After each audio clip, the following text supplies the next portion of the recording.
My name is Oliver Carson. I'm 59 years old. I've got thick hands, a rebuilt hip, and a tolerance for pain that would put a soldier to shame. I don't scare easy, but nothing cuts like being humiliated by your own flesh and blood. Thanksgiving. That's when it happened. I got slapped across the face, with silence, with arrogance, with a locked door. The day I realized I was nothing more than a wallet and work boots to my family. Before I go on, if you've ever been used by your family, lied to, leaned on, then tossed aside like garbage, you're not alone. Subscribe to this channel, because stories like mine, they're not rare, they're buried, and I'm here to dig them up. The morning started simple. I woke up early like always, made my wife's cornbread dressing, still use her old glass dish, the one with the chipped corner. She's been gone 3 years now, but I still do it right like she'd want. Toast the bread, saute the onions, rosemary from the backyard. She used to say the secret wasn't seasoning, it was sincerity. I ironed a shirt, wore slacks, even dug out the tie she gave me for our last anniversary. And I loaded up the pie and dressing into the truck, just like I'd done for the past 20 years. Martin texted the day before, 2 p.m. sharp, keep it light this year, okay? I didn't know what that meant. Now I do. I pulled into my parents' driveway at 1:58. The house looked the same. White siding, wreath on the door, mom's ceramic pumpkin in the window. I saw silhouettes moving inside. Heard laughter. Smelled turkey. It almost made me feel included. Stupid me. I walked up with both hands full. Knocked once. Martin opened the door. Just a crack. He didn't smile. Hey, he said, like I was the mailman, not his older brother. Happy Thanksgiving, I said, lifting the dish. Need help carving? He glanced behind him, then stepped out and closed the door behind him. That was my first warning. Listen, he said, rubbing the back of his neck. We decided to keep things small this year. We? I asked. Small. Yeah, just immediate family. No extras. I blinked. I'm your brother. Janine popped her head out behind the curtain. Oliver, it's not personal. It's just been a weird year. And last Thanksgiving was a little, tense. You mean when I cried during the toast about Laura? I said. Nobody answered. I looked past them. I saw the table set, I saw chairs, I saw food, I saw my parents, and I saw my name wasn't anywhere in that room. You're not on the list, Martin said. Like this was a club. Like I was trying to crash a wedding. I held that pie a little tighter. I felt my fingers tremble. Not from cold, but from the heat that started in my chest and threatened to boil over. But I didn't say anything, didn't shout, didn't throw the dish, didn't even flinch. I turned, walked back down the driveway. And the saddest thing, nobody stopped me. Nobody chased me. Nobody even opened the door. I got into my truck, set the pie on the seat. My wife's pie, her damn recipe. I looked at it for a full minute, then I pulled out my phone, hit record. I filmed the driveway, my hands, the pie, my own tired red face in the mirror, and I said, real quiet, they said I'm not on the list, so next time they won't be on mine. I spent the evening alone, sat in front of the TV watching parades and pretending I wasn't the loneliest man in the world. I reheated the dressing, ate 3 bites, couldn't taste a thing. Texted Emily and Miles, my kids, told them I was fine. They didn't believe me. I didn't blame them. They offered to fly in, but I told them not to. Told them I just needed rest. What I needed was revenge. Not the kind with fire and fury, the kind with planning, with time, with grace so sharp it cuts deeper than rage. They didn't turn me away because there wasn't room. They turned me away because I no longer served a purpose. I wasn't fixing things. I wasn't funding anything. I wasn't useful. And in this family, that's all I ever was. The man who showed up, the man who bailed them out, the man who paid the mortgage when dad fell behind, or wired Martin money when he blew his paycheck in Reno. They liked me better when I was quiet, tired, and too grief-stricken to notice how little they respected me. Well, I'm wide awake now. This wasn't just a missed dinner. It was a declaration. They said I didn't belong? Fine. Then don't come crawling back when your house leaks, or your business tanks, or your electric bill's overdue. This year I brought a pie and a heart wide open. Next month, I'm bringing receipts in silence. And by New Year's, they'll be begging for the man they threw away on Thanksgiving. But they won't get him back. Because the next time they knock, I'll be the one standing behind the door. You don't need to slam a door to end a relationship. You just stop answering when they knock. That's how you kill a parasite. Cut the blood supply. No yelling, no drama, just quiet detachment and a locked gate. The Friday after Thanksgiving, while most folks were waiting in line for TVs and cheap blenders, I sat down at my kitchen table with three things: a cup of black coffee, my laptop, a full list of everything I've done for them over the years. I called it the bleed list because that's what it was. Decades of slow, quiet bleeding, one favor at a time. Martin, my little brother, the golden boy who never grew up, he still used the phone plan I started 10 years ago. Said it helped him keep things simple. Simple for him, maybe. $214 a month for 5 lines. I paid it like a fool. Every month. Never asked. Click. Canceled. He'll figure it out when Janine's Spotify stops working in the middle of her Pilates class. Dad's gas card. Still in my name. Still hooked to my account. I never questioned it. Just assumed he needed help. He doesn't. He just liked not paying. I canceled it. And I changed the lock code on the cabin, too. The one up in the hills they use for family getaways. They'll find that out soon enough. Probably when Janine tries to throw her winter solstice spa night. Let her soak in that reality. Janine's loan. A quiet $3,500 loan I gave her last year to launch her candle business. She called it essential light. There's nothing essential about paying rent with my money and calling it aromatherapy. That loan, I wrote it off in my books as a loss. And I logged into the credit bureau to flag her late payments, something I should have done months ago when she ghosted me after launch. No more playing the understanding brother-in-law. Mom? Well, Mom hasn't paid a water bill in 4 years because I've been doing it. She thinks the city just loves her. She's in for a surprise next cycle. I turned off the autopay.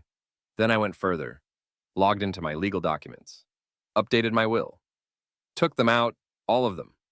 Martin, Janine, my parents, gone. Every cent to Emily and Miles. And if something happens to them, God forbid, it goes to a community meal fund for elders and veterans. Not a single dime will be wasted on people who couldn't offer me a chair at a table I built with my own 2 hands. It wasn't petty. It was surgical. I didn't delete their numbers. I just blocked them. I didn't burn the bridge. I bricked it up, stone by stone, so they'd know how permanent this was. The following Tuesday, Martin called from a different number. I let it ring. He left a message. Hey, I think something's up with the family plan. Our phones dropped. Did the bill get missed or something? He didn't say hi. He didn't ask how I was. Just wanted the service restored. Janine texted 30 minutes later. Lol, weird Q. Our gas card didn't work and the cabin code changed. Did you update it or... I read it, smiled, and deleted it. She followed up with, Hey, if you're upset about Thanksgiving, we didn't mean anything by it. Things were just tight. You know how Mom gets. I do know how Mom gets. Passive-aggressive, petty, and allergic to accountability. Which is why the next text that came from her was so predictable, I could have written it myself. We love you. Please don't hold on to bitterness. You know family comes with ups and downs. No apology, just that fake concern they always weaponized. That polite manipulation laced in nostalgia. They didn't love me. They loved the version of me who shut up and paid the bill. They loved the man who showed up and stayed quiet. But that man? He died on their porch, holding a pie no one wanted. And the man who came home in his place? He doesn't answer to guilt anymore. Later that night, I made a new folder on my computer. Closure inside it. Screenshots of text messages, scanned copies of receipts, old voicemails I never deleted. Legal documents showing exactly what's mine and what they no longer get to touch. It wasn't revenge, it was documentation. Because people like them, they don't remember what you did, only what you stopped doing. By the time Sunday rolled around, the silence was humming. Like a freshly cleaned room. No noise, no chaos, no guilt. Just air. Clear, crisp, cold. Perfect. They still didn't get it. They thought I was sulking. They didn't realize I was settling accounts. And by Christmas, they'd feel the silence in their bones. They'd see what happens when the man they ignored becomes the man who doesn't answer the phone. They always said I was the dependable one, the calm one, the one who never made a fuss. Translation: I was the one they could squeeze, guilt, and forget about. Until now. It was Tuesday, 12 days before Christmas, when the first real panic hit. Martin called again, different number, different tone. Ollie, hey, listen, can we talk? I think there's been a weird mix-up. Our phones are out and Dad says the gas card bounced. He wasn't asking how I was. Still no I'm sorry. Still no mention of Thanksgiving. Just the usual script. Something broke and I was supposed to fix it. Except now, the script had changed. I listened to the voicemail and deleted it. 10 minutes later, Janine texted. A real gem. Hey, so super weird. The Etsy account got flagged because of a credit discrepancy. Are you still listed on that bank tie-in from last year? Could you check? Appreciate you. I nearly choked on my coffee. That business never made more than $500 a month, and I floated it with a $3,500 loan. When she wanted to scale. Scale what? Hand-poured lies? I blocked the number. Wednesday came.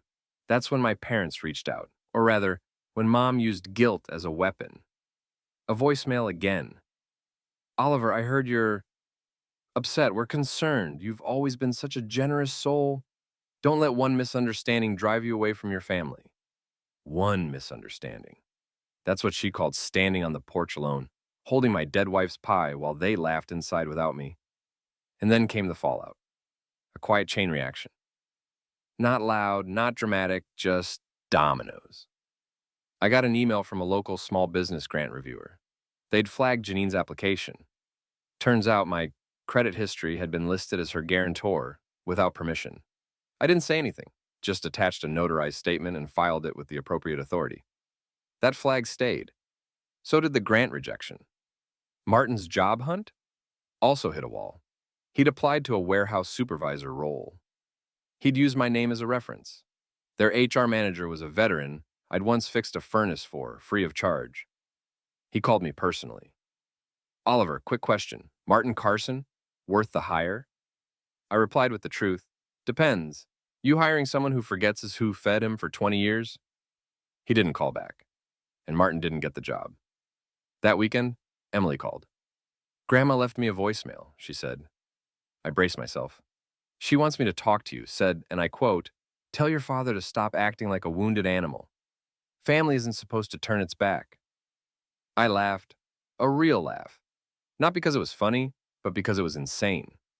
They turned their back on me first, on the one holiday that actually meant something since Laura died.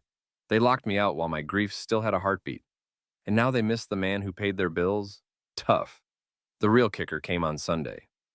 Janine posted something cryptic on her Facebook business page. Some people forget who helped them rise, but truth always finds the surface.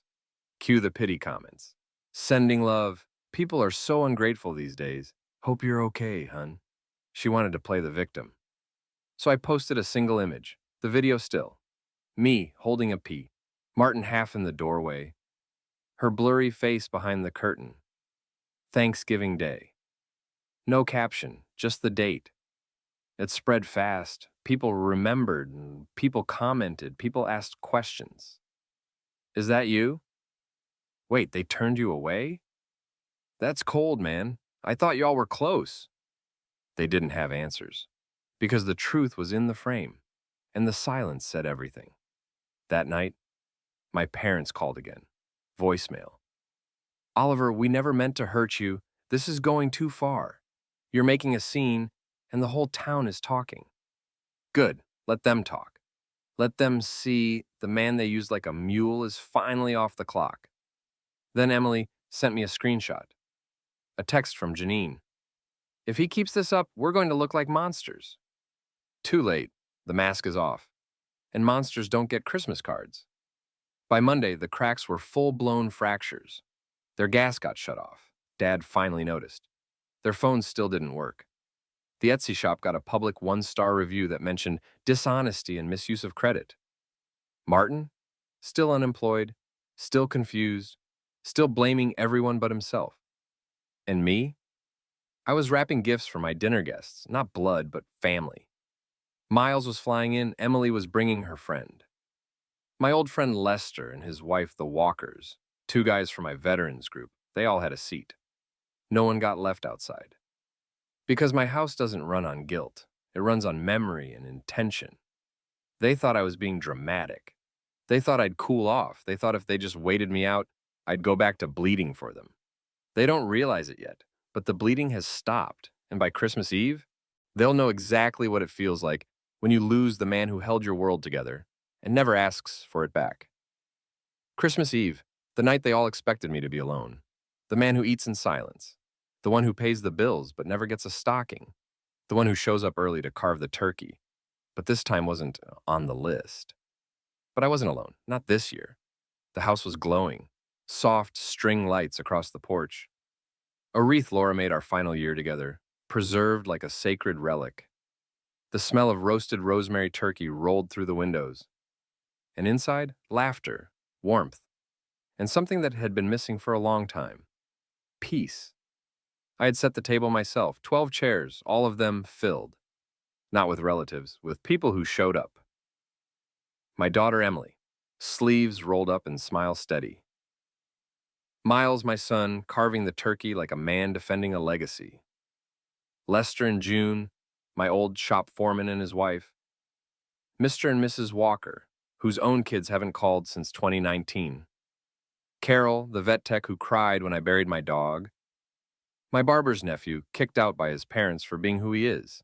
3 women from the shelter downtown, who brought cookies and carried their dignity in quiet glances.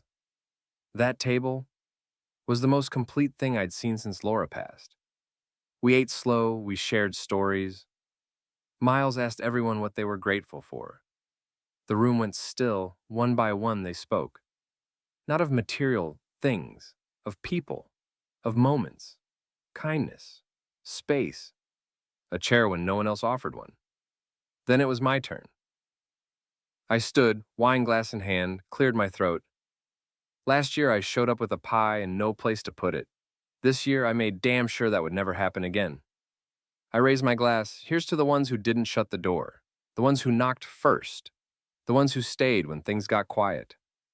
They clinked glasses, and I felt something strange, not pride, not vengeance, belonging. After dinner, Emily and I sat on the porch. She looked at me.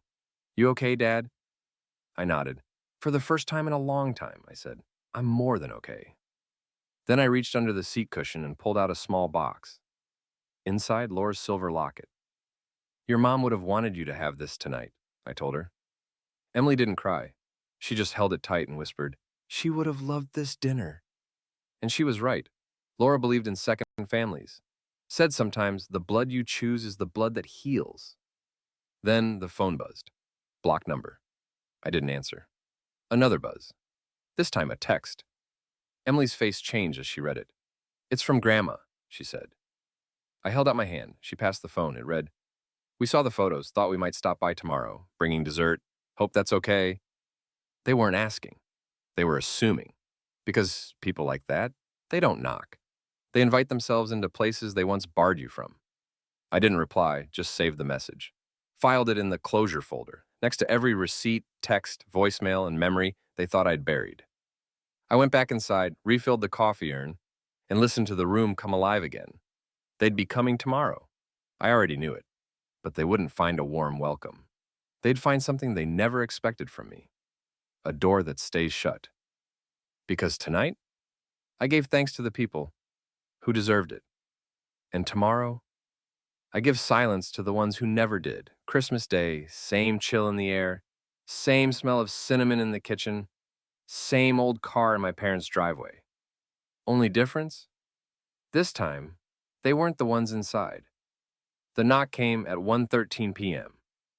Not early enough to look eager, not late enough to look humble.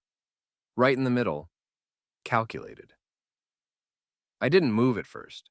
Just watched the shadows dance on the porch from the window above the tree. Emily and Miles were by the fireplace. Emily stood up. "You want me to?" "No," I said. "I'll handle it." I walked to the door. Didn't open it, didn't unlock it, just turned on the speaker, mounted next to the camera. State your business, I said, flat. There was a shuffle. Then Martin's voice. Hey, Merry Christmas, Ollie. I could hear the fakery in his tone. Janine chimed in. We brought pie, apple crumble, Mom's recipe. Mom's voice followed. We thought maybe we'd join you. Let bygones be bygones. Bygones? They exiled me 4 weeks ago like I was some embarrassment they needed to hide behind the curtain. Now they wanted to sit at my table? Not a chance. I pressed the talk button. You turned me away on Thanksgiving, with a pie in my hand and no seat to offer. I didn't forget. Neither did anyone else. Silence. I watched their faces on the porch camera screen. Martin glanced at Mom. Janine's fake grin was starting to crack. Then Martin tried again. It was a misunderstanding, man. Emotions were high. We didn't mean to hurt you. You didn't mean to include me either, I said. And that's the part I remember. Emily stood beside me now. She had her arms crossed. No emotion in her eyes. Just quiet strength. The kind her mother used to carry when she was done with someone's excuses. Come on, Ollie, Martin said. It's Christmas. Exactly, I said. A day for people who show up when it matters. You had your chance. Janine raised her voice now.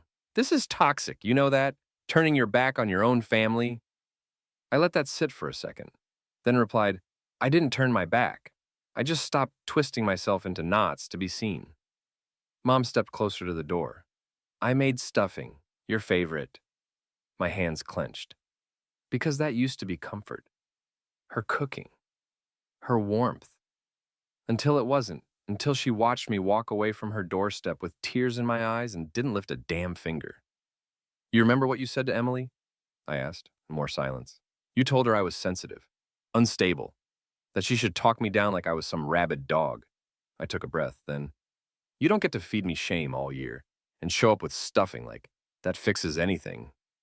Martin tried to speak again. I cut the feed, let the speaker go dead. Then I picked up the remote and turned on the porch sign. No visitors, no exceptions. Go home. They stood there for a few more minutes, fidgeting, waiting. Like maybe I'd change my mind, like maybe I'd crack. But I didn't. I watched them leave. Watched Martin put the pie on the porch like some weird peace offering. Then I waited until they were gone, and I threw it straight in the trash. Emily hugged me from the side. You did good, Dad. I nodded. She didn't say I was right. Didn't need to. We both knew. Later that night, I sent one message to the group chat they hadn't removed me from yet. Just 4 words. Don't come next year. No threats, no speech, just the final line in a story they thought they could rewrite. They made me eat alone once, but this time, they were the ones shut out. And this time, no one's opening the door. They say rot starts at the root, but sometimes it starts at the top, where everyone's smiling, where everything looks fine, where the lies are painted over with a fresh coat of holiday cheer. But paint can't cover cracks forever, and this time, the cracks didn't just show. They split wide open. It started 2 days after Christmas. Martin's face showed up on the local Facebook group. Not tagged, not shared, posted. A woman from town wrote, PSA, be careful doing business with Martin Carson. Some people don't treat family the way they should. Makes you wonder how they treat clients. No names, no details. But everyone knew. The comments? Brutal. Wasn't he the one who left his brother on the porch last month? Can't trust someone who shuts out blood and grief. No wonder he's out of work. Karma's fast this year. I didn't write a word. Didn't comment. Didn't defend. Didn't need to. 'Cause I'd already done my part. I'd told the truth once, just once, and the truth had legs longer than any lie they ever told. Janine's candle business took a hit too. Her support local post got a bunch of eye-roll emojis and passive-aggressive replies. One woman said, support local? Start with supporting your brother. Another chimed in, I won't buy wax from someone who couldn't spare a chair. Oof. Mom and Dad, they felt it differently. Not online, but in person. The church pew was a little emptier around them. Their usual brunch table didn't save them a seat. Even Pastor Thompson paused when Mom tried to sign up to lead the New Year's potluck. Said they were revisiting volunteer leadership next month. I bet that stung worse than anything I could have said. But here's the kicker. They weren't mad at themselves. They were mad at me. Because I didn't play along. Because I stopped being their fall guy. Because I didn't roll over and forgive in public like a good, quiet, loyal family man. Martin texted me New Year's Eve morning. A real piece of work. I hope you're happy. You've ruined everything. We're pariahs. This could have been handled quietly.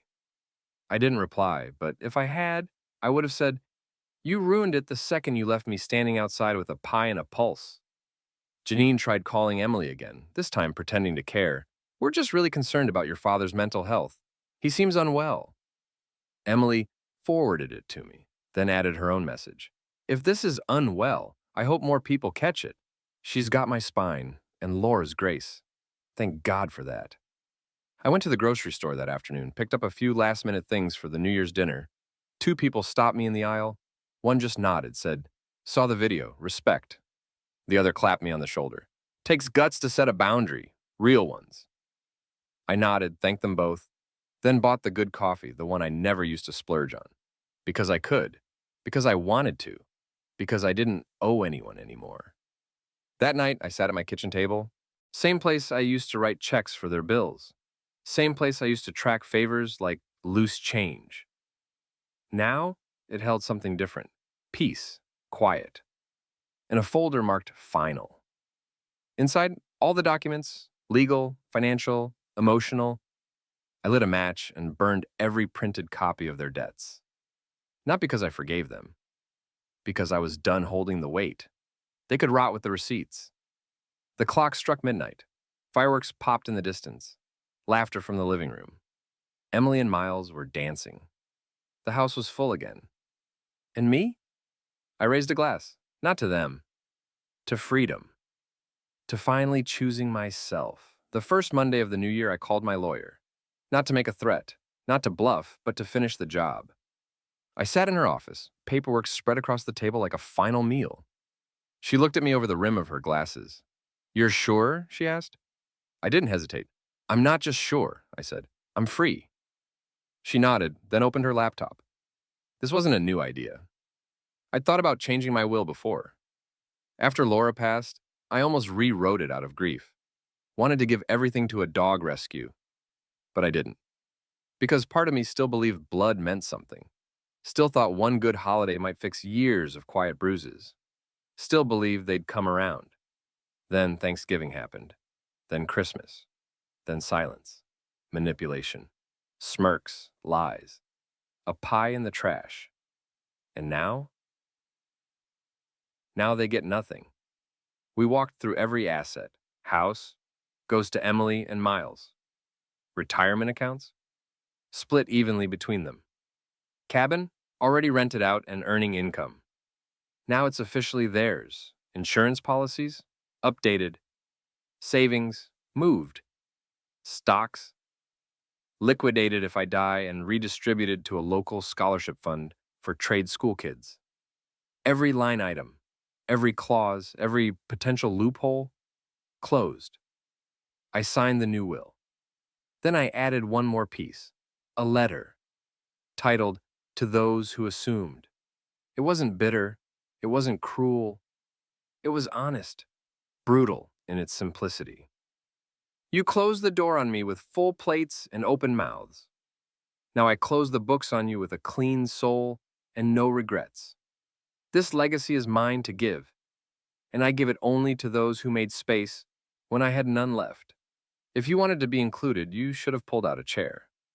My lawyer slid the folder shut. I hope you find peace, she said. I stood up. I found it the day I stopped buying it with guilt. I left her office lighter than I'd felt in years. Because writing someone out isn't the cruel part.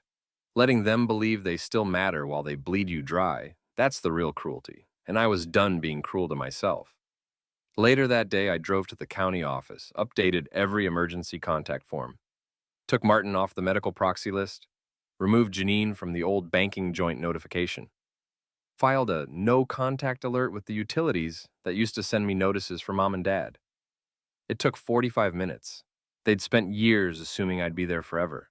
It took less than an hour to make them ghosts. That night, I got a message from an unknown number. Just a photo. Me, from that porch camera feed. Back on Thanksgiving.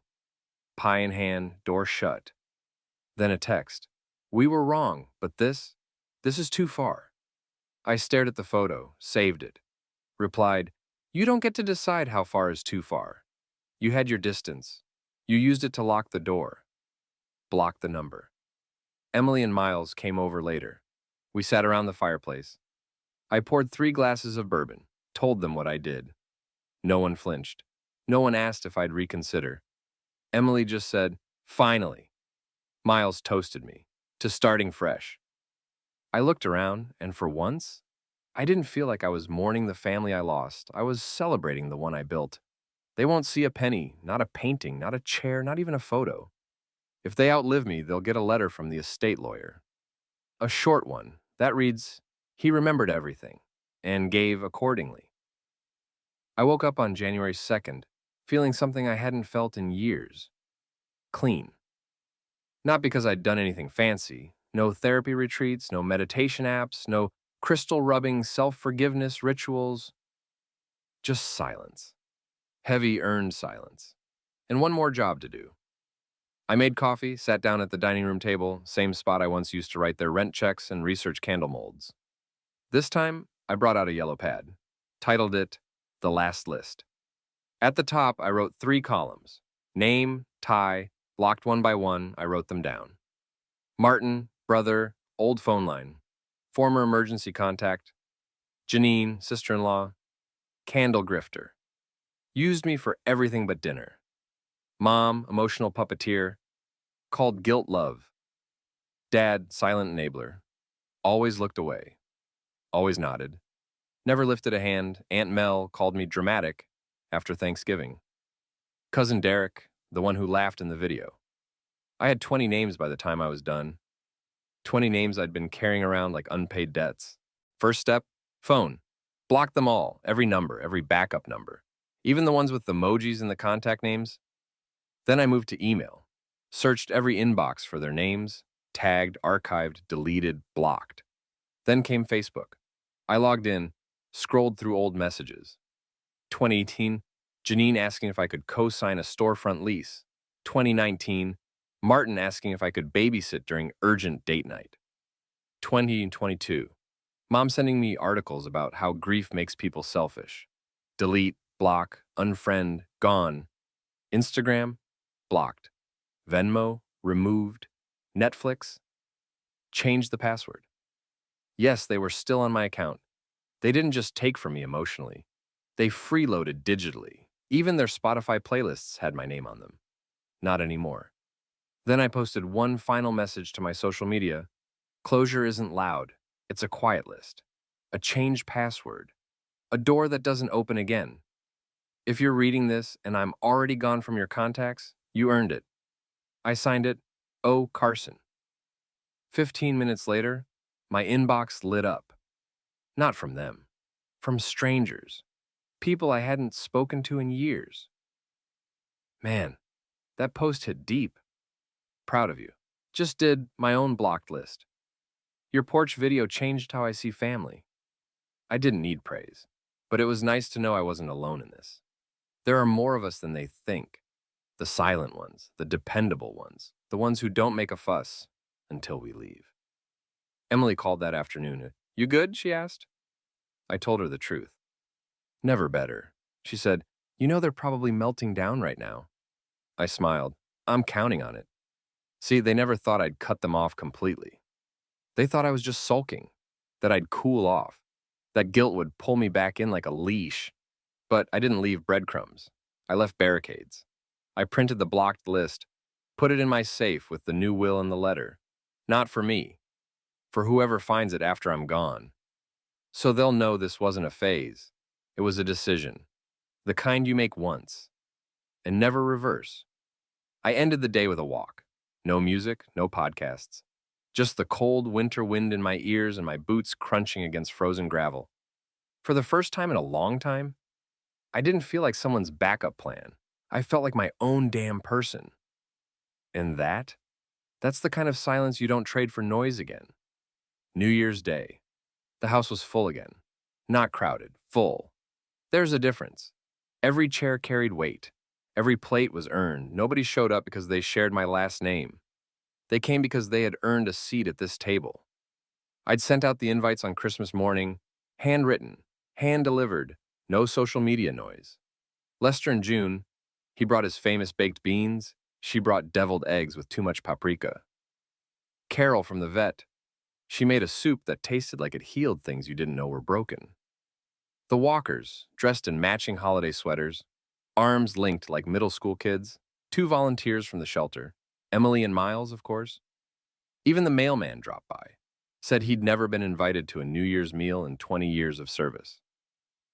I set the table with Laura's old dishes, her handwriting still faint on the recipe cards taped to the fridge. She would have loved this, not because it was fancy, because it was intentional. The door was open. The fireplace roared. Laughter rolled through the living room. Kids played cards on the floor. Carol's soup bubbled on the stove. And for the first time in my life, I didn't feel like I was hosting out of obligation. I was doing it because I wanted to. Because these people showed up when no one else did. We were halfway through dessert when it happened. The knock, not loud, not frantic, just entitled. Emily stood up. Want me to check it? No, I said. I knew they'd come. I walked to the door, didn't open it, just glanced at the porch cam. Of course, Martin, Janine, my parents, all dressed up, all holding something. Martin had a pie, Janine had a bottle of wine. Mom had her best I'm the matriarch smile. Dad looked like he didn't know where he was. They weren't here to make peace. They were here to save face. I flipped the porch speaker on. Can I help you? I asked. Martin leaned in. We just wanted to drop by. We heard you were doing something for New Year's. He tried to look casual, like this wasn't pathetic. We thought maybe we could come in, say a few words. Janine nodded. Families should start the new year together, right? Mom stepped forward. I brought the shortbread. You always liked that. I stared at the screen for a second. Then I answered, This isn't your table. Silence. On the screen, their faces twitched. They weren't used to being shut out. They were used to me being the one they counted on. Not anymore. Martin coughed. Come on, Ollie, let's not make a scene. You made a scene on Thanksgiving, I said. I just turned on the lights. Janine sighed loudly, like the world was being unfair to her. Look, we've had time to think. Maybe we handled things wrong. But you're really going to do this? Block your own family in front of all these people? I could hear the chatter inside, could feel the warmth from the fire at my back.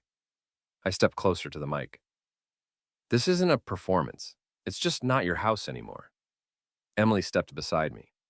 Miles, too, three of us, side by side, looking at a screen filled with people who once assumed they'd die with keys to my kingdom. You left me in the cold, I said. You told me I was too dramatic, too much, not on the list. Well, the list changed, Janine scoffed. We brought dessert, and I brought receipts, I said. A year's worth of silence. Manipulation, conditional love. You don't get to pretend it didn't happen just because you got left out once. Mom looked like she might cry. I didn't flinch. Let her cry. Let her feel something, anything other than superiority. Please, she said, can't we just move past this? Emily laughed, dry and sharp. You skipped my dad's first real holiday without Mom, she said. You shut him out. And now you want his warmth without the work? Martin snapped. This is ridiculous. You're weaponizing a damn dinner. I smiled. No, I said. I'm rebuilding what you tore down, and you're not invited. Then I pressed the final button. Lock. The smart door system whirred. A mechanical hum filled the porch. The screen went dark. The porch light shut off. And just like that, they were gone. Back inside, no one asked who it was. They knew. No one needed to say a word. We just raised our glasses. A quiet toast to a clean slate. That night, as I washed the dishes, Emily leaned against the counter. You okay? I nodded. Finally. And I meant it. The guests were gone. The pie tins stacked, the chairs tucked in, the laughter still echoing in the corners of the house. And me? I stood in the middle of the dining room, looked down the length of the table. All 12 seats still warm from good people who didn't need shared DNA to feel like family. I walked to the head of the table, my seat, the one I never sat in when mom and dad were around. Back then, even in my own house, I played host, made room, shrunk down, let them take the spotlight, the credit, the head seat. But not tonight. Tonight, I sat, and I let the silence sit with me. The fire crackled behind me. Miles had left his coffee mug. Emily's scarf still lay across the back of a chair. Signs of people who stayed behind, not because they had to, but because they wanted to. That's a kind of wealth they never talk about. Not in wills, not in insurance policies, not in family trees. I thought about Laura. She always said, if your kindness is conditional, it's not kindness, it's leverage. She saw it before I did. The way my family only called when something broke, the way they forgot her birthday, but asked for her cornbread dressing recipe anyway. The way they all lined up for my help, but never for my grief.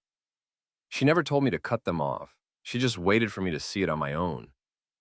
And when they shut that door in my face, I finally saw it.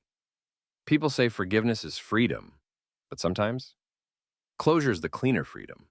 No more expectations, no more waiting for change, no more pretending it wasn't as bad as it really was.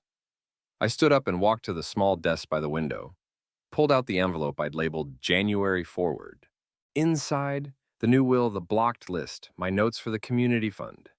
A handwritten message for Emily and Miles. I opened the note. Read it once more. You don't owe blood your peace. You owe it to the people who made space for your voice. Take care of each other. Take care of anyone who knocks gently, and never ever leave someone on a doorstep holding pie and hope. I sealed the envelope, put it in the safe. They'll probably try again, maybe next Easter, maybe after Dad's next health scare, maybe when the money dries up and the lies don't land anymore. But this time, they won't find a man waiting for scraps of affection. They'll find a locked gate and a man who learned the difference between history and worth. The front porch light flicked on automatically as I stepped outside. The cold bit my knuckles. The wind smelled like frost and freedom. I looked out toward the road. Dark. Still. Empty. No cars, no footsteps. No one left to come knocking. And I liked it that way. I walked back inside, turned off the light, locked the door, and for the first time in my life, I didn't check if anyone was standing out there. Because whoever wasn't already inside didn't belong. This wasn't revenge. This was reclamation. This was me at the head of the table. Not for power, not for pride, but because I built the damn thing. And now, I fill the seats with people who deserve it. The man who stood outside on Thanksgiving with a pie and no place to go, he's gone. The man who walks this house now, he answers to no one who needs a guilt trip to make a visit. And if anyone ever dares ask, why did you leave them behind? I'll say, because they did it first. I just had the decency to make it permanent.